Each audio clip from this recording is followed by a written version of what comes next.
menyenangkan, maka dia bersyukur, maka itu baik. Dan begitu pula kalau dia mendapatkan sesuatu yang seolah-olah terlihat buruk, dia bersabar, maka itulah baik. Maka Ramadan ini kita sedang diuji dengan hal demikian.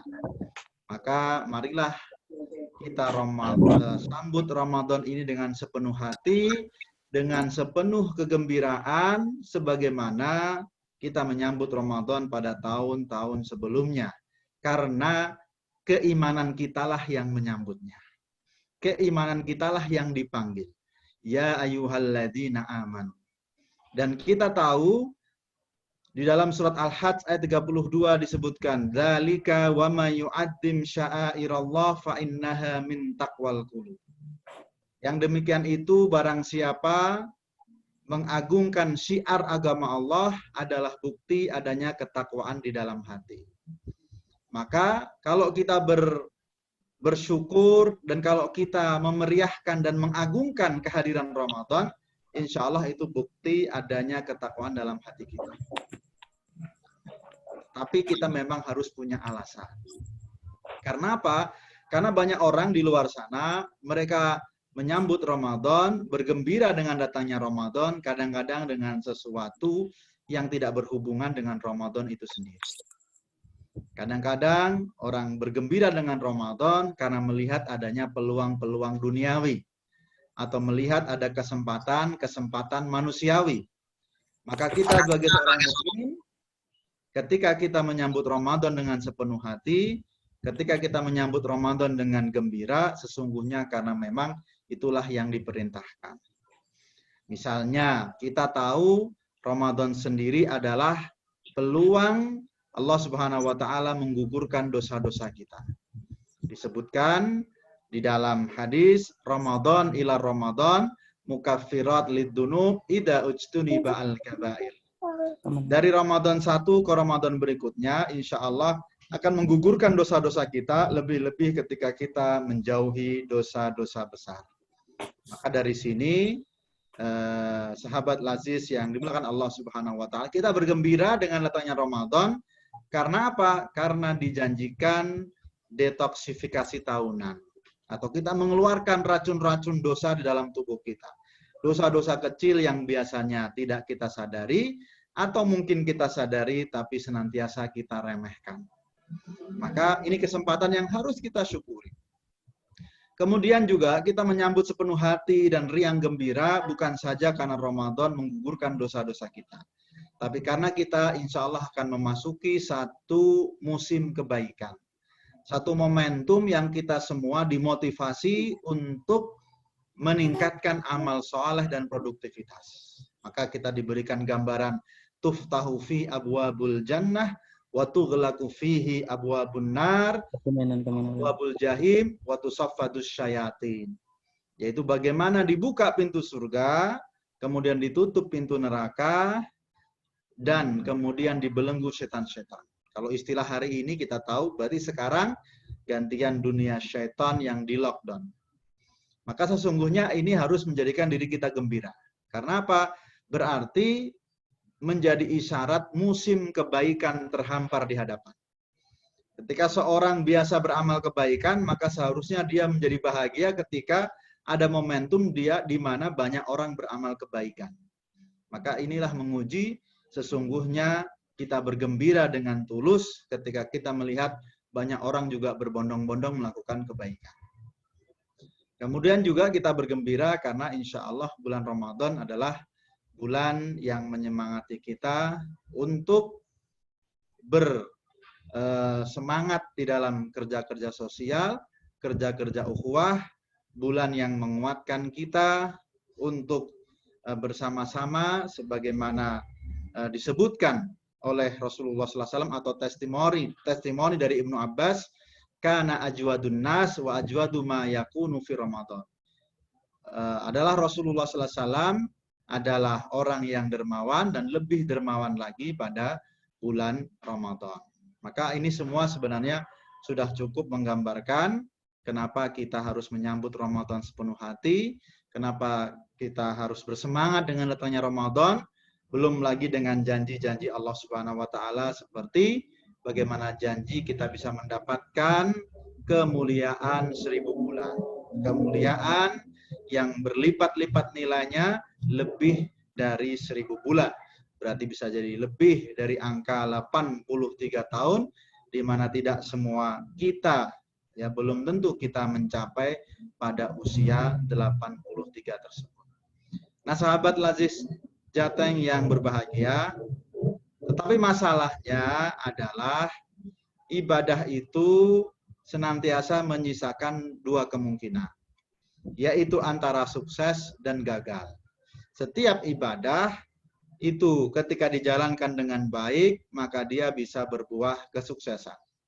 Ketika sebaliknya hanya dijalankan dengan setengah-setengah atau bahkan dengan keburukan, maka bisa jadi menghasilkan kegagalan. Kita lihat di dalam ibadah sholat. Ketika kita menjalankan dengan sepenuh kehusyukan, kita disifati dengan keberuntungan, kesuksesan.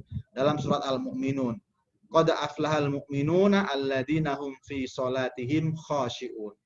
Sungguh beruntung orang-orang beriman, yaitu mereka yang khusyuk di dalam sholatnya. Tapi apakah orang yang sholat senantiasa dalam keberuntungan? Ternyata tidak. Ada satu surat dan ayat yang kita hafal tentang bagaimana orang sholat tapi mendapatkan sebuah keburukan. Fawailul lil musallin. Kecelakaanlah bagi orang-orang yang sholat. Alladzina hum an sholatihim sahun. Jadi mereka yang lalai di dalam sholatnya. Jadi ibadah kadang-kadang bisa menghasilkan kesuksesan, tetapi naudzubillah kadang juga menghasilkan kegagalan. Demikian pula Ramadan. Kita sering dimotivasi bagaimana ketika Ramadan kita sukses, kita mendapatkan predikat takwa. Sebagaimana disebutkan di dalam Al-Quran, la'allakum tattaqun, agar supaya engkau bertakwa. Kemudian juga kita dimotivasi dengan man shoma ramadhana imanan wahtisaban ghufira lahu ma taqaddama min dambi. Barang siapa yang berpuasa Ramadan dengan penuh keimanan, dengan penuh pengharapan, maka akan diampuni dosa-dosanya terdahulu. Nah, pada saat yang sama, ternyata tidak semua yang berpuasa mendapatkan kesuksesan seperti tersebut. Ada hadis-hadis lain yang mengingatkan kita ada orang berpuasa dan tidak sukses dengan puasanya. Misalnya hadis yang menyebutkan rubba sha'iman laisa lahu min siyamihi illal ju'. Betapa banyak orang berpuasa tetapi tidak mendapatkan pahala puasanya kecuali hanya lapar dahaga saja. Begitu pula di dalam hadis yang lain kita tahu salah satu ya doa malaikat Jibril yang kemudian kita tahu bahwa di situ disebutkan sungguh celaka, yaitu seorang yang memasuki Ramadan falan yughfarulahu, ternyata dosa-dosanya tidak diampuni. Jadi ada kemungkinan gagal dalam puasa kita. Bahkan Rasulullah SAW menyebutkan ungkapan kam min sha'imin, artinya betapa banyak. Berarti kalau dalam hitungan statistika saja itu menunjukkan angka 50% ke atas. Sehingga menyebabkan kita harus berhati-hati, kita harus mawas diri dengan menjalani Ramadan kita. Jangan sampai kita termasuk orang-orang yang ternyata tidak sukses di dalam Ramadan kita, hanya berbuah lapar dahaga semata. Naudzubillah summa naudzubillah. Maka bagaimana cara kita untuk sukses dalam puasa kita? Ada beberapa hal, beberapa poin yang bisa kita jadikan renungan sekaligus kita upayakan dan ikhtiarkan dalam menjalani Ramadan kita. Yang pertama adalah bagaimana menguatkan niatan kita, memotivasi kita, meluruskan niat sekaligus menguatkannya. Yang dimaksud niat ini bukan secara fikih niat puasa, tetapi adalah bagaimana kemudian kita menjalani rangkaian-rangkaian ibadah di bulan Ramadan ini dengan begitu antusias dan begitu bersemangat. Karena apa? Karena belum Ramadan itu memang disifatkan dengan sesuatu yang berat. Ayat tentang perintah puasa, misalnya, ya ayyuhalladzina amanu, wahai orang-orang yang beriman, kita digambarkan dengan kalimat kutiba alaikumusiyam, diwajibkan atasmu berpuasa. Perintah kutiba itu menunjukkan sesuatu yang berat, maka kita tahu yang lainnya ada perintah kutiba alaikumul qital, yaitu diwajibkan dalam masalah berperang, juga dalam masalah hukum qisas. Semuanya berat. Maka ketika Ramadan, bulan puasa Ramadan atau puasa Ramadan adalah perintah yang berat, kita membutuhkan motivasi yang lebih, kita membutuhkan motivasi yang banyak, kita membutuhkan motivasi yang kuat untuk apa kita menjalankan ini dengan penuh semangat. Tentu banyak motivasi, di antaranya adalah bahwa Ramadan sendiri insya Allah membawa kita pada kebahagiaan. Baik kebahagiaan harian maupun kebahagiaan yang dinanti-nanti, kebahagiaan abadi. Dalam hadis disebutkan, lis-shaimi farhatan. Bagi orang yang berpuasa ada dua kebahagiaan. Yang pertama, farhah inda fitrihi, yaitu gembira ketika berbuka puasa, baik itu harian maupun berbuka puasa di akhir bulan ketika lebaran, tentu kita semua bergembira. Yang kedua adalah farhah inda liqa'i rabbih, yaitu bergembira ketika bertemu Allah Subhanahu wa taala. Maka seorang yang berpuasa harus termotivasi dengan dua hal ini. Mengapa kita semangat dalam puasa? Mengapa kita bersemangat ya di dalam berpuasa, menempuh banyak hambatan kita tetap berpuasa? Sesungguhnya karena kita ingin berbahagia di ujung hari, yaitu ketika berbuka dan lebih-lebih lagi ketika kita bertemu Allah Subhanahu wa taala. Maka ini harus menjadi motivasi kita. Bayangkan orang yang dia menggagalkan puasanya, misalnya dengan dia berbuka, membatalkan puasanya tanpa sepengetahuan orang lain. Maka kira-kira saat berbuka puasa adalah saat yang paling menyiksa. Saat berbuka puasa adalah saat di mana dia tidak berbahagia sama sekali, tetapi justru malah kemudian menjadi fitnah bagi dirinya. Maka bagaimana kita menjaga motivasi puasa kita? Kita ingat hadis ini. Bahwasanya Rasulullah SAW jaminkan dua kebahagiaan bagi kita, yaitu bahagia ketika sore tiba dan bahagia gembira ketika bertemu Allah Subhanahu wa taala. Kemudian kita bisa ambil contoh dari hadis yang lain yang disebutkan la khulufu famus shaim atyabu indallah min rihil misk. Sungguh bau mulut orang berpuasa lebih disukai atau lebih wangi di sisi Allah Subhanahu wa taala melebihi bau minyak misik atau minyak kasturi. Maka ini juga bisa menjadi standar betapa mulianya orang berpuasa. Kapan lagi bau mulut dihargai? Tidak ada di dunia ini, baik itu pejabat, baik itu pengusaha, apalagi artis Korea sekalipun yang bau mulutnya dihargai. Tidak ada. Hanya orang berpuasa saja yang sampai bau mulutnya pun dihargai oleh Allah Subhanahu wa taala, lebih-lebih lagi oleh Allah Subhanahu wa taala. Maka ini menunjukkan sesungguhnya orang yang berpuasa dia harus bersemangat. Karena apa? Karena bau mulutnya saja dihargai.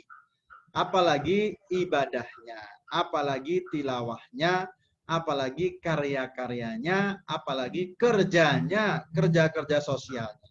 Insya Allah menjadi sesuatu yang juga sangat-sangat dihargai oleh Allah Subhanahu wa taala.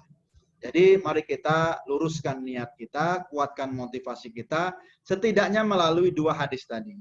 Bahwa insya Allah Ramadan menguatkan kebahagiaan kita secara harian maupun secara abadi nanti di sisi Allah Subhanahu wa taala. Yang kedua, kita semangat dalam menjalani puasa Ramadan karena ada penghargaan atas semua jerih payah kita insya Allah. Kemudian sahabat lazis yang dimuliakan Allah Subhanahu wa taala, hal berikutnya yang bisa kita lakukan agar puasa kita sukses adalah tentu memahami fikih Ramadan atau fikih puasa kita. Kita tahu bahwa puasa adalah salah satu rukun di dalam rukun Islam yang juga mempunyai bahasan panjang di dalam kitab-kitab fikih. Maka jangan sampai ibadah kita itu rusak, naudzubillah, ibadah kita tidak diterima, atau ibadah kita hanya melahirkan lapar dahaga, karena kita tidak memahami fikih puasa atau fikih Ramadan ini. Sesungguhnya bahasan fikih Ramadan itu senantiasa berulang. Bahasan fikih Ramadan senantiasa berulang setiap tahun, sebagaimana juga bahasan fikih Ramadan itu pasti juga ada khilafiyah.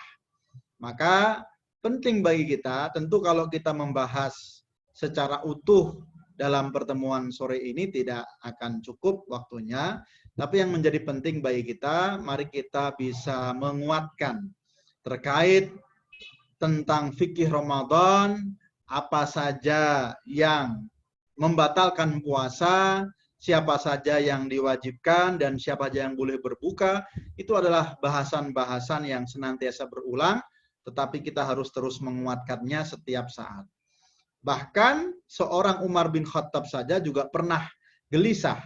Beliau juga pernah ragu ketika itu beliau dalam kondisi berpuasa, lalu mendatangi Rasulullah Shallallahu Alaihi Wasallam dan mengatakan, ya Rasulullah, inni sona'tu amron adiman. Ya Rasulullah, aku melakukan sesuatu yang besar. Apa itu? Ternyata dikatakan, aku mencium istriku dalam kondisi berpuasa. Maka ini tentu menjadi sesuatu yang menarik ya. Dan Rasulullah SAW tidak menjawab begitu saja apakah itu boleh atau tidak. Beliau kemudian memberikan analogi, yaitu semacam kias. Bagaimana wahai Umar kalau engkau berkumur-kumur? Apakah itu membatalkan? Tidak ya Rasulullah, maka fafima. Maka demikian juga itu tidak membatalkan. Ini contoh maksudnya adalah bahwa di dalam bahasan-bahasan membatalkan puasa sendiri tentu ada kajiannya, ada pertimbangannya, ada hal-hal yang senantiasa bisa kita kuatkan melalui kajian-kajian yang lebih khusus terkait itu. Sehingga apa harapannya? Kita berpuasa dengan tanpa keraguan. Kita berpuasa dengan semangat. Kita berpuasa dengan meyakini bahwa puasa yang itu benar, diterima Allah Subhanahu wa taala. Dan itu tidak mungkin kecuali kita memahami fikih puasa. Kemudian sahabat Laziz yang berbahagia, setelah kita menguatkan motivasi kita, kemudian kita menguatkan pemahaman kita tentang fikih puasa, yang berikutnya sesuatu yang sangat penting adalah bagaimana kita menjaga kualitas puasa kita. Menjaga kualitas puasa kita. Karena kita meyakini di dalam sholat saja, Rasulullah SAW sifati ada orang sholat, dia bisa bersama-sama sholat, tetapi ketika pulang atau keluar dari sholatnya, dia tidak mendapat pahala kecuali setengahnya. Ada yang lain seperempatnya, ada yang juga seperlimanya, ada yang seperenamnya, ada yang sepersepuluhnya.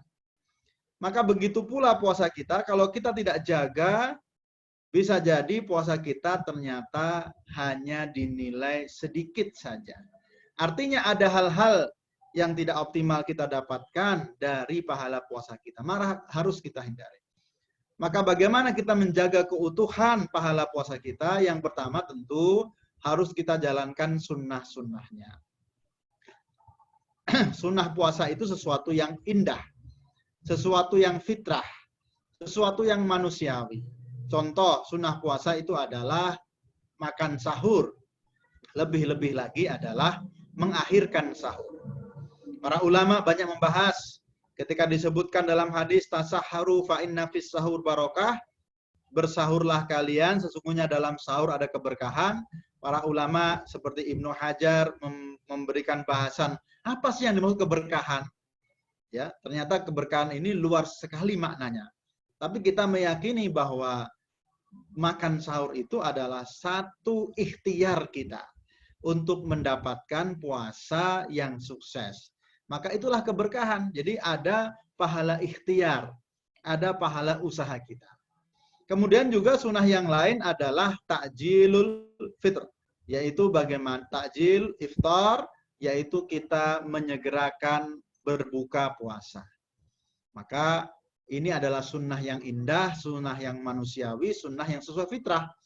Jadi ini adalah sunnah yang tepat. Karena banyak sekali seorang yang bisa jadi dalam benaknya sekiranya kita undurkan puasa Ramadan, berbuka puasa tentu akan lebih banyak pahalanya. Sekiranya ada yang berpandangan demikian, maka itu salah.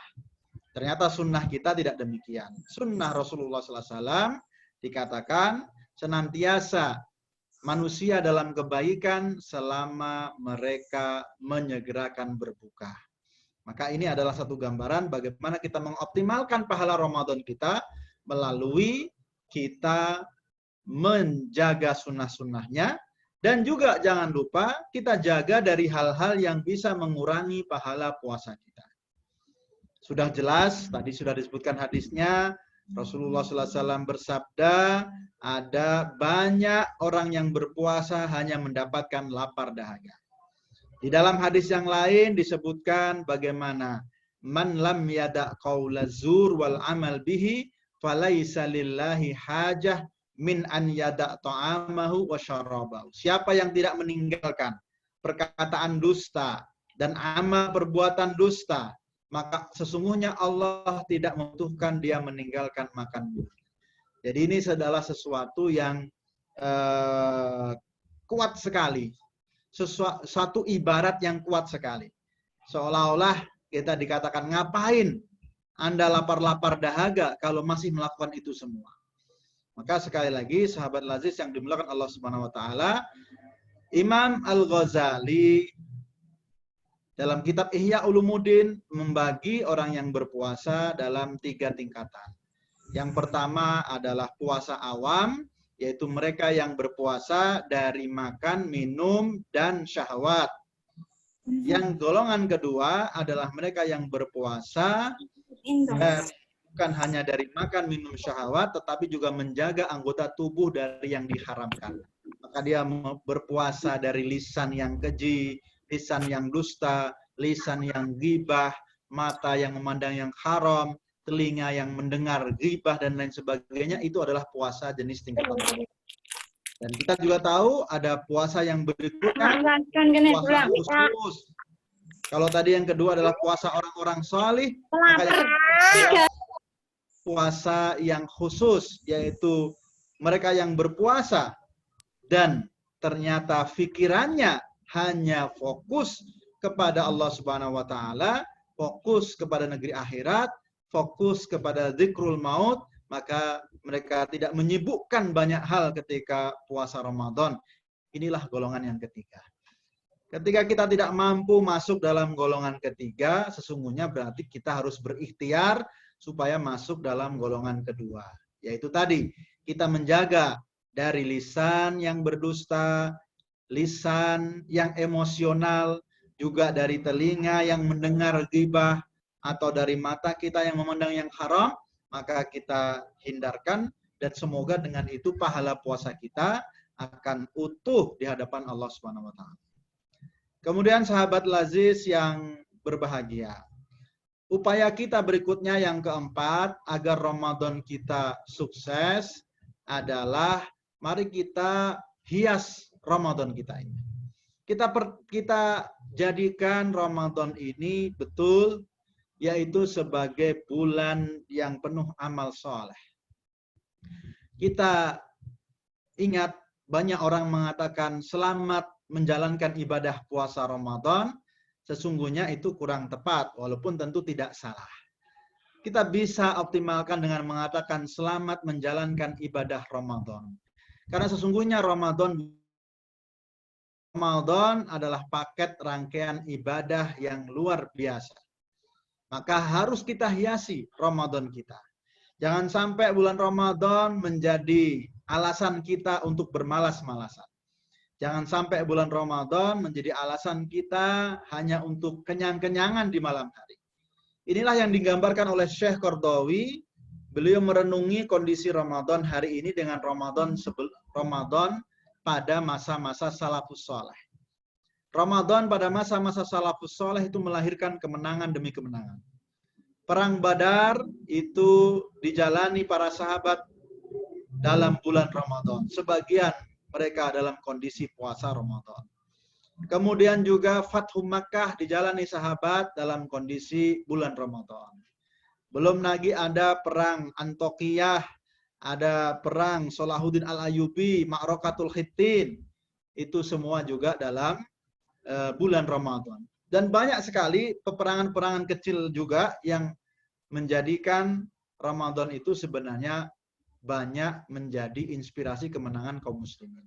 Nah, Dr. Yusuf Qaradawi merenungi kenapa dahulu Ramadan melahirkan kemenangan dan hari ini tidak sekuat itu, maka beliau mengatakan karena kaum muslimin hari ini ketika menjalani Ramadan, mereka membagi waktunya menjadi dua, yaitu siang hari malas-malasan, tidak produktif, dan malam hari kenyang-kenyangan, ya begadang, mereka memakan apa yang mereka punyai, sehingga praktis Ramadan akan berlalu dan tidak ada kekuatan dan semangat yang diambil. Maka kita harus menjalani Ramadan dengan cara berbeda. Mari kita hidupkan Ramadan dengan ibadah-ibadah yang utama yang memang disyariatkan di bulan Ramadan. Kita hidupkan tarawih, meskipun itu dengan keterbatasan, mungkin kita tarawih di rumah kita saja bersama keluarga, maka insya Allah kita niatkan itu menjalani kembali sunnah Rasulullah Shallallahu Alaihi Wasallam. Karena kita tahu bahwa sholat tarawih berjamaah di masjid menjadi satu itu baru dijalankan pada tahun 14 Hijriyah. Artinya sekitar 4 tahun setelah Rasulullah SAW wafat, ketika Umar bin Khattab mengumpulkan para sahabat untuk sholat tarawih berjamaah. Sehingga Syekh Ahmad Ar-Raisuni, pakar Maqasidus Syariah dan Ketua Persatuan Ulama Muslimin sedunia, beliau adalah gantinya Dr. Yusuf Qaradawi, mengatakan ketika kita sholat tarawih di rumah, sesungguhnya kita sedang berpindah dari awalnya sunnah Khulafaur Rasyidin, sholat tarawih berjamaah di masjid, kita kemudian mengikuti sunnah Rasulullah SAW di tahun-tahun ketika beliau masih hidup. Maka ini adalah hikmah. Tapi yang jelas menjadi perhatian, mari kita semangati untuk mengisi Ramadan ini tetap dengan amal-amal soleh. Tarawih kita, tilawah kita, kemudian ibadah sosial kita, memberikan makanan berbuka, munajat kita, insya Allah harus senantiasa kita agendakan meskipun dalam kondisi keterbatasan. Sahabat Laziz Jateng yang dimuliakan Allah Subhanahu wa taala. Setidaknya ada hikmah Ramadan di tengah potensi penyebaran wabah COVID-19 seperti hari ini. Kalau dahulu Ramadan itu kita seringkali tergoda mengikuti kegiatan-kegiatan yang belum tentu itu berhubungan dengan ibadah Ramadan atau berpahala secara utuh. Bulan Ramadan ada namanya ibadah inti, yaitu puasa Ramadan kita jelas.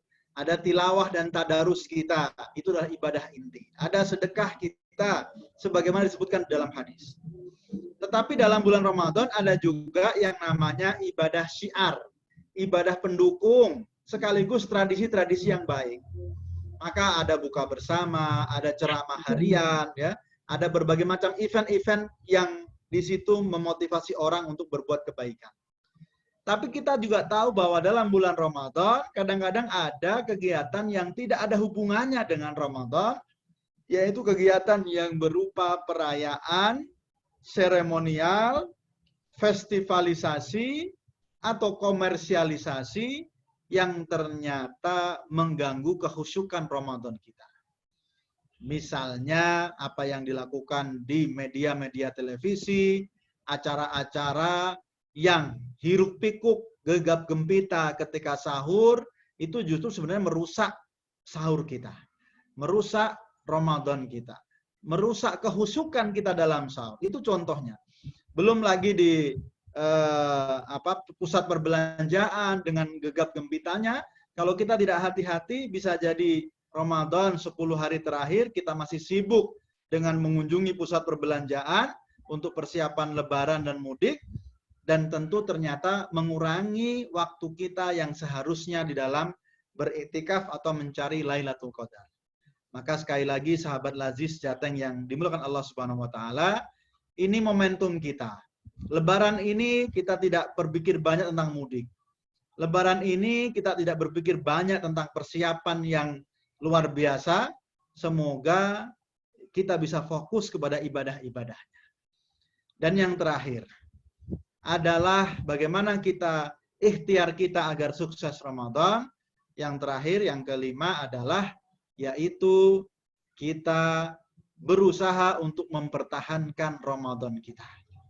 Kita berusaha untuk menjaga semangat kita dari awal Ramadan hingga akhir Ramadan, bahkan setelah Ramadan meninggalkan kita. Sahabat Lazis Jateng yang berbahagia, sesungguhnya cara kita untuk mengawali Ramadan itu biasanya relatif sama. Sama-sama bersemangat, sama-sama bahagia, sama-sama menguatkan diri dan keluarga untuk menyambutnya. Tetapi yang terjadi pada perjalanan waktu berikutnya, itulah yang membedakan. Apakah kita terus bersemangat atau berguguran? Apakah kita terus bersemangat atau berjatuhan? Apakah kita mampu menjaga semangat kita hingga akhir Ramadan?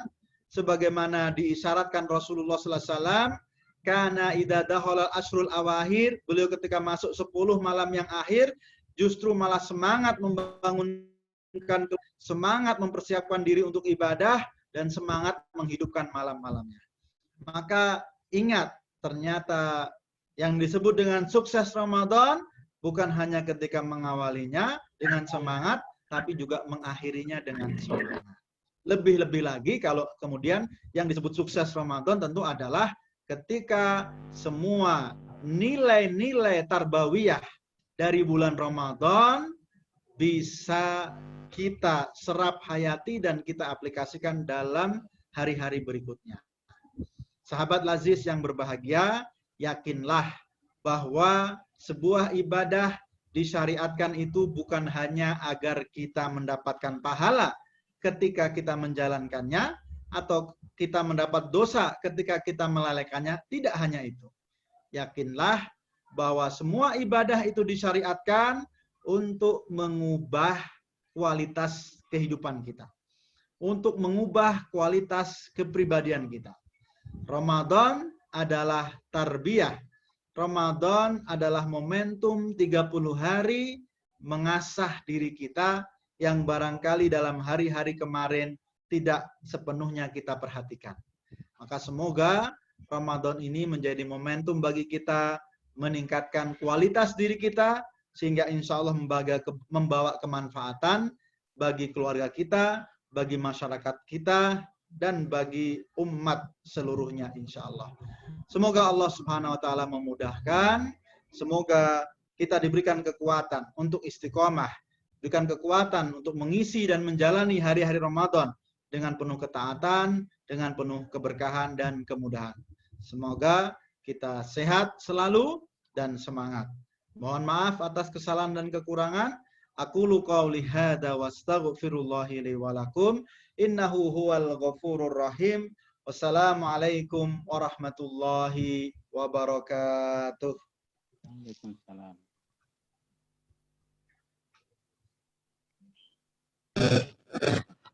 Waalaikumsalam warahmatullahi wabarakatuh. Ya, jazakumullah khair kepada Ustadz Hatta ya, yang telah memberikan tausiahnya. Sekarang memasuki sesi pertanyaan. Monggo yang mau bertanya bisa mengeklik fitur raise hand. Kalau fiturnya di mana itu di titik 3 diklik dan nomor 3 ya. Terus kalau enggak bisa ngechat, tulis di chat. Ya, ini sudah ada satu pertanyaan. Saya bacakan terlebih dahulu. Bagaimana cara menyatukan satu visi dalam mengisi Ramadan? Dari Pak Agus. Moga Ustadz Hatta mungkin bisa langsung menjawabnya. Ya, terima kasih. Jadi, kalau kita bicara visi, itu bisa jadi menjadi satu pertanyaan bagi diri kita pribadi, bisa jadi keluarga kita, atau bisa jadi lembaga, organisasi yang kita di dalamnya. Maka, marilah yang disebut dengan visi itu dalam bahasa kita adalah niat sholihah. Istishab niyah as-sholihah. Dan ini tidak harus menjadi satu saja. Karena apa? Dalam bulan Ramadan ini, mari kita perbanyak niat-niat soleh. Jadi tidak ada masalah dengan visi yang beragam, karena itu bagian dari niat-niat soleh.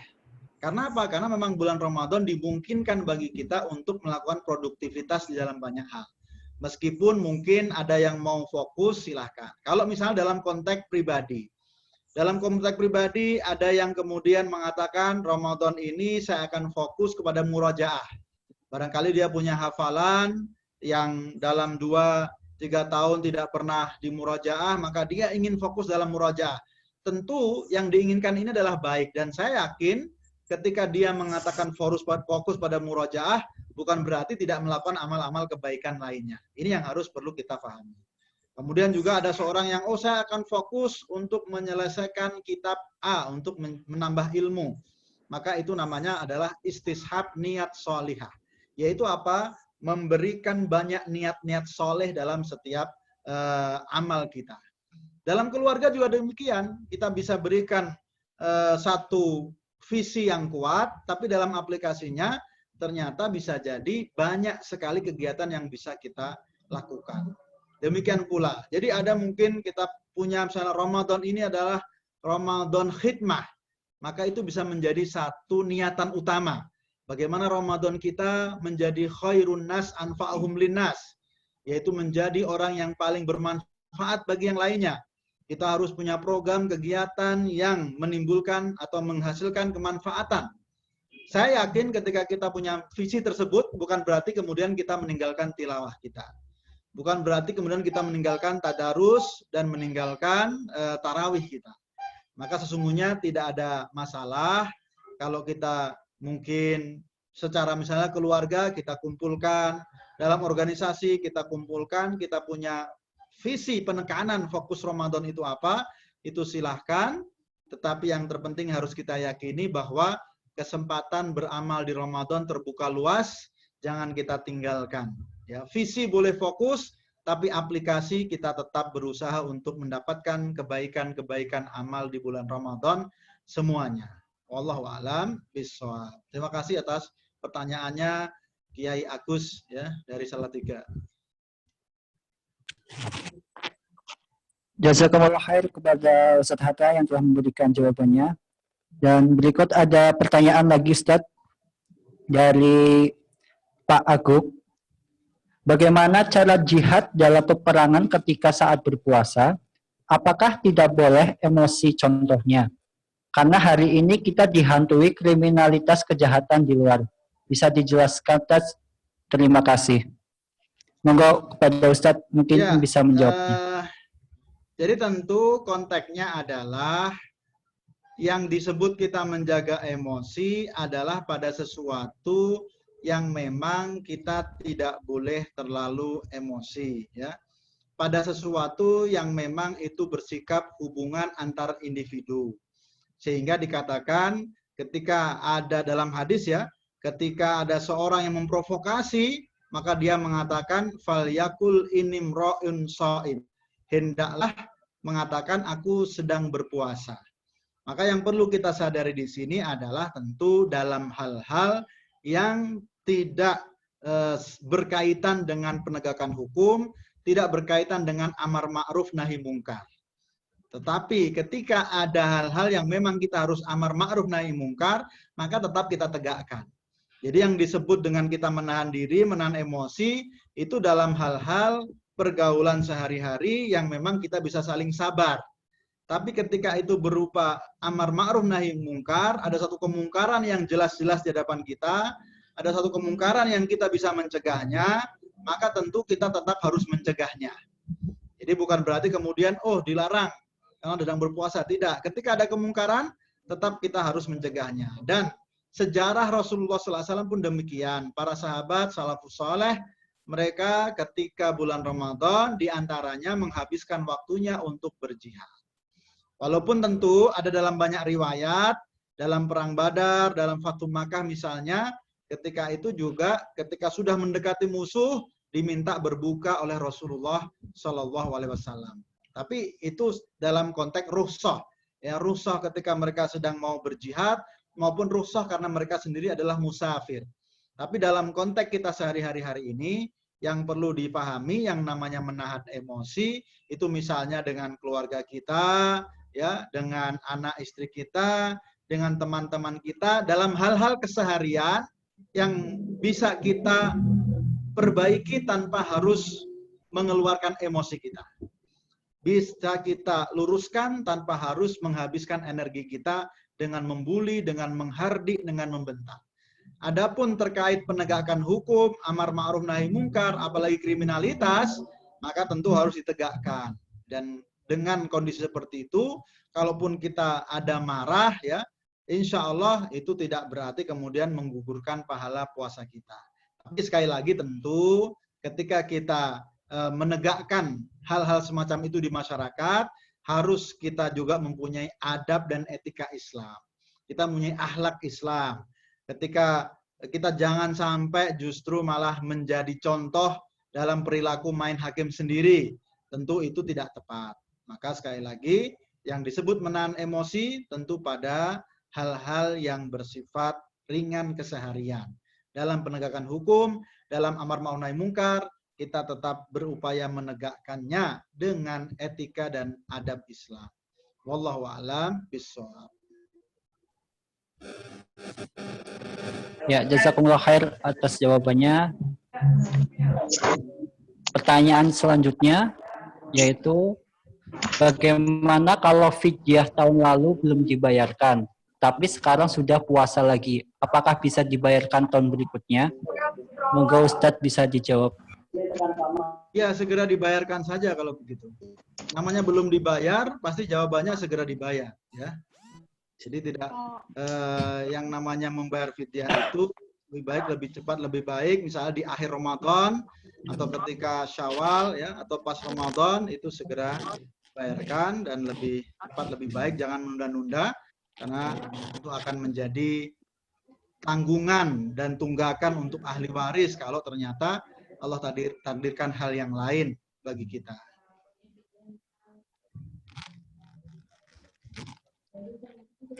Oke, jazakumullah khair.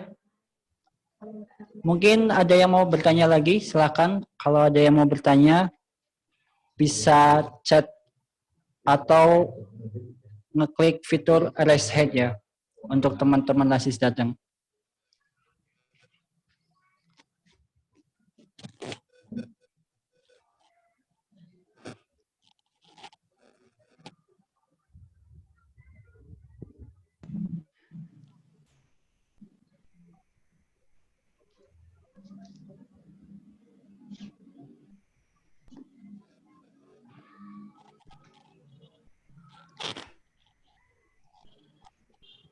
Ya, waktu kita masih ada sekitar 20 menit.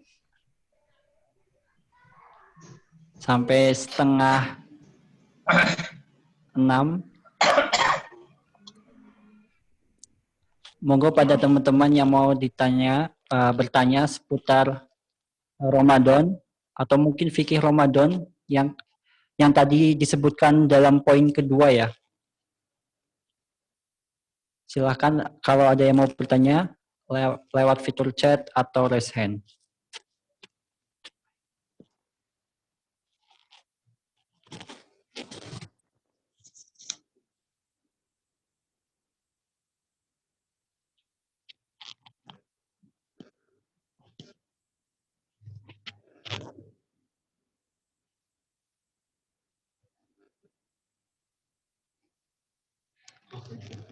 Ya sudah. Kalau memang tidak ada yang ditanyakan lagi, mungkin dirasa cukup, mungkin bisa dipersilakan Ustadz Hatta untuk memberikan closing statement-nya, serta mungkin memimpin doa penutup ya untuk menyambut Ramadan. Ya, terima kasih. Sekali lagi, sahabat Lazis Jateng yang berbahagia, kita sadari bahwa kita berada dalam kondisi tidak biasa. Maka tentu saja kita harus yakini. Bulan Ramadan itu baik ibadah kita secara fardhiyah, tentu harus kita kuatkan, harus kita jalani. Dan tentu hal-hal yang menjadikan tidak ideal sudah ada di hadapan. Ada edaran Kementerian Agama, ada tausiah dari MUI, ada juga banyak sekali tentu anjuran bahwa kita bisa jadi memang akan melewatkan banyak kegiatan di rumah saja. Maka yang perlu kita sadari adalah insya Allah peluang untuk mendapatkan pahala dari rumah saja itu tidak kalah luar biasanya. Peluang mendapatkan pahala walaupun tidak kita kemudian ke masjid itu terbentang luas. Pertama misalnya, mari kita jadi orang-orang yang qalbuhu mu'allakun bil masajid. Mari kita jadi orang-orang yang hatinya senantiasa merindu masjid. Hatinya senantiasa memikirkan masjid, walaupun dia tidak di masjid. Maka insya Allah orang yang seperti ini akan diganjar, yaitu mendapatkan perlindungan Allah Subhanahu wa Ta'ala fi yaumin la dilla illa dillu. Pada hari tidak ada perlindungan selain darinya.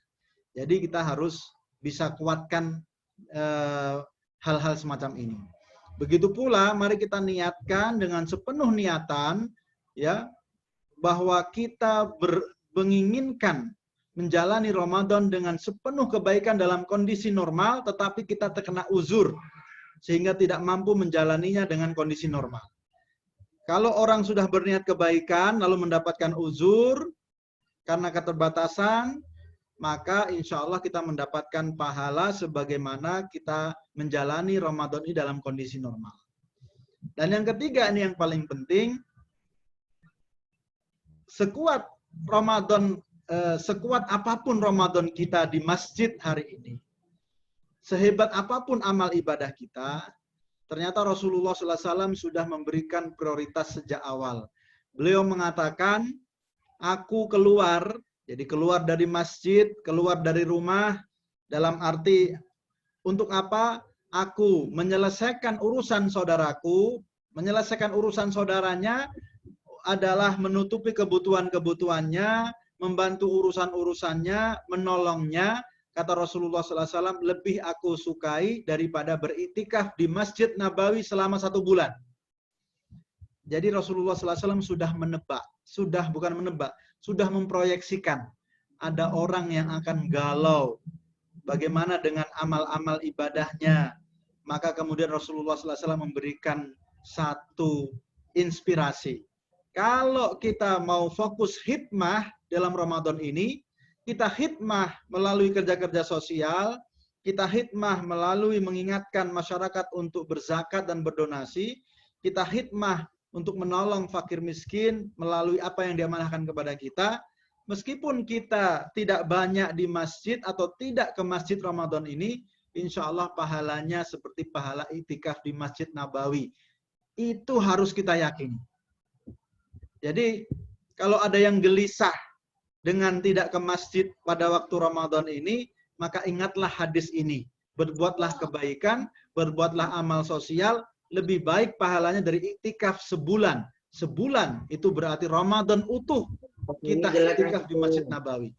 Udahlah, yang lain.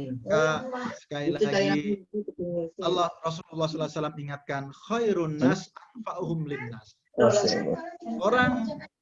Siapa orang yang paling bermanfaat? Yang paling bermanfaat bagi orang lain. Bukan yang paling lama di masjidnya. Bukan yang paling lama di masjidnya. Tapi orang yang paling bermanfaat bagi orang lain. Inilah syiar kita Ramadan ini. Inilah yang harus kita sadari. Inilah yang harus kita masukkan di dalam hati dan visi kita dalam menjalani Ramadan ini. Kita mungkin tidak ke masjid atau sebentar ke masjid, tapi kita berusaha menjadi anfa'u linnas, bermanfaat bagi orang lain. Dan semoga kita mendapatkan pahala iktikaf di Masjid Nabawi lebih dari sebulan lamanya. Wallahu a'lam bishawab. Semoga Allah Subhanahu wa taala mudahkan. Mari kita tutup, mari kita sama-sama berdoa di penghujung Sya'ban ini. Semoga kita sebentar lagi kita masuki bulan Ramadan, kita mengharapkan Ramadan yang bahagia, Ramadan yang berkah insyaallah. Alhamdulillahirabbil alamin, hamdan yuwafi ni'amahu wa yukafi'u mazidah. Rabbana lakal hamdu kama yanbaghi li jalali wajhika wa 'azimi sultanik. Allahumma salli ala Muhammad wa ala ali Muhammad. Allahumma ighfir lil muslimina wal muslimat wal mu'minina wal mu'minat al ahya'i minhum wal amwat. Innaka sami'un qaribun mujibud da'wat wa ya qadiyal hajat. Rabbi ighfir lana wa li ikhwanina alladhina sabaquna bil iman wa la taj'al fi qulubina ghillan lil ladzina amanu rabbana innaka ra'ufur rahim. Rabbi ighfir lana wa li walidina warhamhum kama rabbawna shighara. Rabbana hab lana min azwajina wa dhurriyyatina qurrata a'yun waj'alna lil muttaqina imama. Rabbana dhalamna anfusana wa illam taghfir lana wa tarhamna lanakunanna minal khasirin. Rabbana atina fid dunya hasanah wa fil akhirati hasanah wa qina adzabannar. Subhana rabbika rabbil izzati amma yasifun wa salamun alal mursalin walhamdulillahi rabbil alamin. Demikian, mohon maaf atas segala kesalahan dan kekurangan. Aqulu qauli hadza wastaghfirullahi li wa lakum innahu huwal ghafurur rahim. Wassalamualaikum warahmatullahi wabarakatuh. Warahmatullahi wabarakatuh. Jazakumullah khair kepada Ustadz Hatta yang telah memberikan tausiah pada sore hari ini. Semoga kita yang mendapatkan ilmunya bisa mengimplementasikannya. Tadi bagaimana caranya biar kita sukses di Ramadan kali ini. Mari kita tutup dengan bacaan hamdalah bersama. Alhamdulillahirabbil alamin. Dan doa kafaratul majelis. Subhanakallahumma wa bihamdika asyhadu an la ilaha illa anta astaghfiruka wa atubu ilaik. Dari saya sekian, kurang lebihnya mohon maaf. Wabillahi taufiq wal hidayah. Wassalamualaikum warahmatullahi wabarakatuh.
Sisanya di pasal 4, pasal 5, laporannya di pasal 6.